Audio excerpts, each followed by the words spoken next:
Welcome back to my channel কৌশটুলিতে তোমাদের সবাইকে স্বাগত, অনেক অনেক ভালোবাসা জানিয়ে আবার নতুন সকালে নতুন ভিডিও নিয়ে হাজির হলাম। আজকে হচ্ছে সোমবারে স্যার আজকে নিল না, কেন ওনার ওয়াইফ অল্প অল্প করে একটু রান্না শিখছে। তা স্যার বলল কি একদম মানে না শেখাচ্ছি, অল্প অল্প করে শিখে যদি করতে পারে তো ভালো। আমরা তাই বললাম যে ঠিক আছে, তাহলে উনি যদি করতে পারে তারপরে তো আমরা আছি, অসুবিধা নেই। আর এইদিকে রান্নাঘরে আমার টিফিন হয়ে গেছে, আর এইদিকে মাছের জন্য কড়া বসিয়ে দিয়েছি, ভাত বসিয়ে দিয়েছি, ভাত নামাবো। আর সবজিগুলো তো কালকে রাতেই কেটে রেখেছি। তা স্যার যখন নিল না, তা অল্প করেই লাল শাকটা করছি, কেন ওই নতুন পাটি লাল শাক নেবে না, একজনের জন্য দিতে হবে। দেখি আর টিফিনে কি করেছি তোমাদের ব্যাক ক্যামেরা করে দেখিয়ে দিচ্ছি, চলো দেখি। দেখো টিফিনে ডিম পাউরুটি, ভেবেছিলাম গোলা রুটি বানাবো, তার দাদাভাই পাউরুটি এনেছে আর ডিম এনেছে, তা আমি ডিম পাউরুটি করে দিলাম। তা চলো খাওয়া দাওয়া করে নিই, তারপর দেখতে দেখতে বৃষ্টি চলে আসলো। আর দাদাভাই তো গেছে পেট্রোল ভরাতে, ভালো বৃষ্টি হচ্ছে।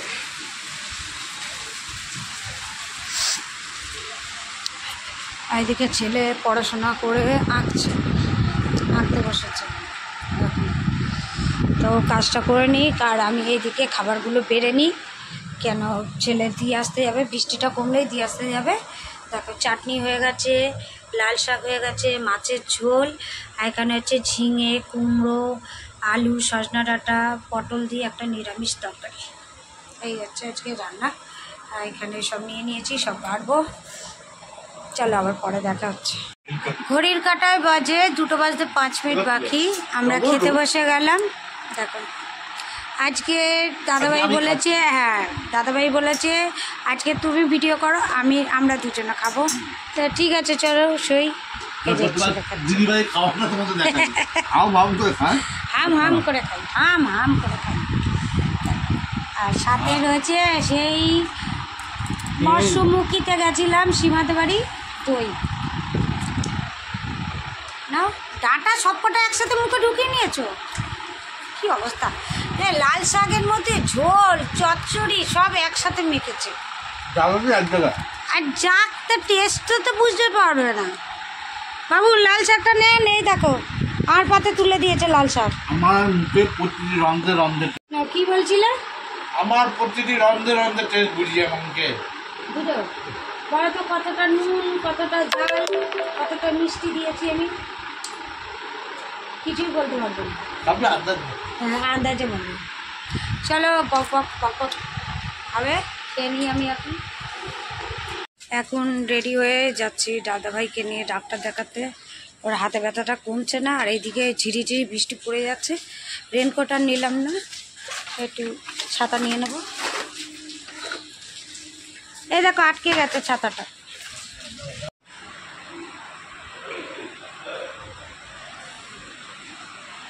ডাক্তারের ওখান থেকে চলে আসলাম, ডাক্তারবাবু আসলো একটু দেরি করে।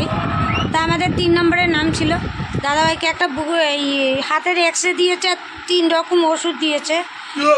2 রকম না, দেখি 2 দিন ওষুধ, 5 দিনের ওষুধ দিয়েছে, 5 দিন খাক ওষুধটা খেয়ে। আর একটা হাতের এক্সরে দিয়েছে, হাতের এক্সরেটা করা, তারপরে দেখি।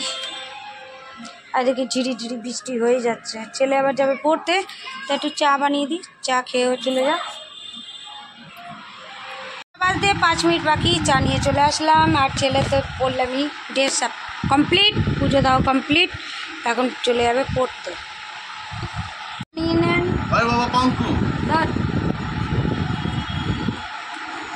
বিস্কুটটা এইভাবে ডুবিয়ে।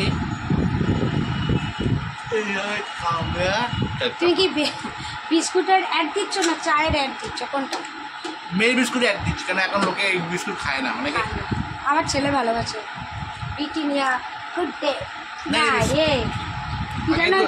আগে তো আমরা এই বিস্কুটই খেয়ে বড় হয়েছি ভাই, এখনকার না আগেকার এটা তো অন্য চীন কত রকমের ব্রিটানিয়ার কোম্পানির বেরিয়েছে।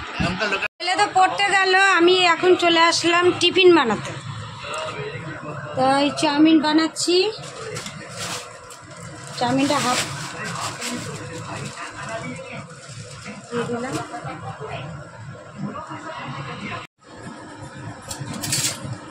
চাউমিনটা বানিয়ে রেখে দিই, ও এসে খাবে।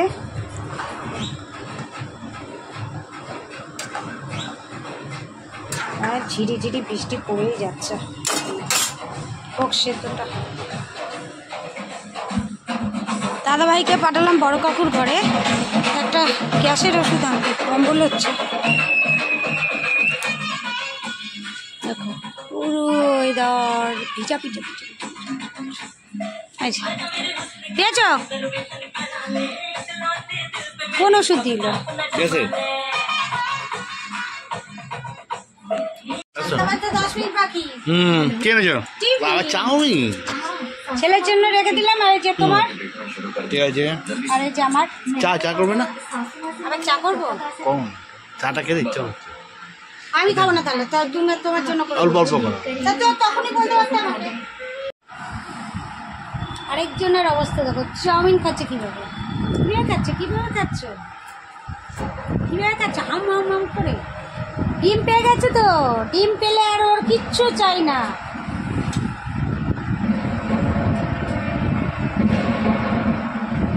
চলো চলো,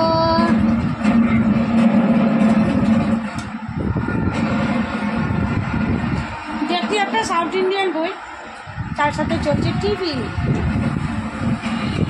ঘড়ির কাটায় 8টা, দুজনে মিলে আমরা বেরিয়ে পড়লাম। যাচ্ছি এখন নাম্বার প্লেট আনতে। এইমাত্র ফোন করলো, ফোন করে বললো যে এখনই চলে আসেন, নাম্বার প্লেট এসে গেছে, লাগিয়ে দেবে। তাহলে দাদাভাই এবার কাজে ঠিক করে যেতে পারবে।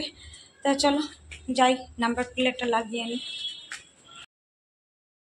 চলে আসলাম শোরুমে, কারণ আগে যে কোনো নাম্বার প্লেট আমরা হচ্ছে আরটিও থেকে দেওয়া হতো, কিন্তু এখন নতুন নিয়ম করে দিয়েছে, আরটিও থেকে দেওয়া হবে না। এখন যে শোরুম থেকে আমরা বাইক কিনেছি সেই শোরুম থেকে নাম্বার প্লেট দেওয়া হবে। এই যে আমার নাম্বার চলে এসেছে WB08R9034, এখন লাগিয়ে দিচ্ছে। আগে হচ্ছে আরটিওর লোক লাগাতো, এখন শোরুমের লোকেরাই লাগিয়ে দিচ্ছে। আর নাম্বার প্লেটের সঙ্গে একটা আলাদা একটা সাপোর্টের জন্য মানে প্লেটও কিনে নিলাম, 200 টাকা নিল ওর জন্য। যেটা তোমার আরটিওতে যখন আমরা নাম্বার প্লেট করেছিলাম আগের গাড়ি, সেটা এক একটা প্লেট 150 টাকা করে নিয়েছিল, আর এরা সেটা 100 টাকা করে নিল। তো ভালোই হয়েছে, ওটা দিলে কি নাম্বার প্লেটে অনেকটা সাপোর্ট পাওয়া যায়। আর এই আমাদের শোরুম চলো সামনে হয়ে গেছে, এবার পেছনে লাগাচ্ছে। পেছনে ক্লিপ সিস্টেম, সামনে হচ্ছে নাট বোল্ট সিস্টেম করে দিয়েছে, পেছনে হচ্ছে ক্লিপ। একদম দুটোই একদম পুরো ঝাক্কাস হয়ে গেল গাড়িটা।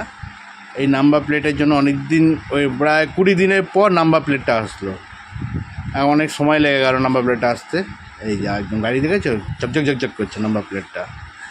চলো এবার আমরা বেরিয়ে যাব, নাম্বার প্লেট হয়ে গেছে। এবার বাড়ির উদ্দেশ্যে রওনা দিয়ে দিলাম। আর রাস্তা মোটামুটি একটু ভিড় আছে, দুজনে মিলে একটা ভালোই আউটিংয়ে বেরিয়ে গেলাম, বুঝেছো, আমি আর দিদি ভাই। চলো তোমরা আমাদের সঙ্গে থাকো। ঘড়িকাটায় 11টা 5, খেতে বসে গেছি। দুপুরের মতনই সেম খাবার আছে, বেশি কিছু চেঞ্জ নেই। লাল শাক, ভাত, কাতলা মাছের ঝোল, আর হচ্ছে চাটনি, আমের চাটনি, এই খাবার। দিদিভাই খাওয়া শুরু করে দিয়েছে আজকে আমাকে ভিডিও করতে থেকে। আর ছেলে এতক্ষণ কম্পিউটার করছিল বলে খেতে আসতে লেট করলো, এই জাস্ট আসলো, এসে এবার খেতে বসলো। আর ছেলের জন্য আমি একটু ওয়েট করছিলাম যে একসাথে খাবো দুজনে মিলে। তা ছেলে আসলে এবার খাওয়া শুরু করবো। দিদিভাই তো দেখো হাফ শেষ, আবার শুধু আমাদের জন্য হাসছে আবার। চলো গাইস, আবার দেখা হবে কালকে নতুন সকালে নতুন ব্লগ নিয়ে। আর আজকে তো আমার গাড়ির নাম্বার এসে গেল, নাম্বার প্লেট বসে গেল, কি আনন্দ লাগছে। এবার কাল থেকে আবার মানে এবার সব অ্যাটাচ করলাম। ওলাতে অ্যাটাচ হয়ে গেছে, উবেরে আর র্যাপিডোতে অ্যাটাচ এখনও বাকি আছে, একটু হয়ে গেলে কালকে ইনড্রাইভে করবো। করে যদি কালকে হয়ে যায় কালকে থেকে বেরোবো, নাহলে পরশু থেকে বেরোবো। চলো তোমরা আমাদের সঙ্গে থাকো। এই টাটা, কালকে দেখা হবে নতুন সকালে নতুন ব্লগ নিয়ে।